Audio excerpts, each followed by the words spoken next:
İbn Arabinin gözəl bir cümləsi var. Hər qarşılaşma ilahi hikmətin bir təzahürüdür. Bəli, həyatda təsadüf deyə bir şey yoxdur.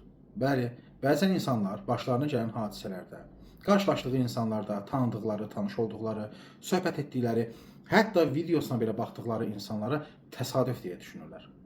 Təsadüf aşağı şuur səviyyəsində olan insanlara aid olan bir şeydir. Həyatda təsadüf deyə bir şey yoxdur. Bu sistemin işləmə prinsipidir.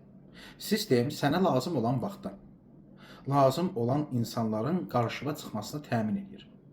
Bu sistem dediyimiz nədir? Təbii ki, bu sistemin də bir böyüyü var. Bu kimdə? Allah. Allahın yaratdığı bu sistem bu cür işləyir. Bu gün, bu an sənin məni dinləməyin belə təsadüf deyil. Bəlkə də səhifəmə keçməlisən, bəlkə videolara baxmalısan, bəlkə məni izləməlisən, bəlkə mənim danışdıqlarım sənə bir nəticə verəcək. Sən təsadüflərdən artıq yayınmalısan. Çünki ilahi hikmətin təzahürü var.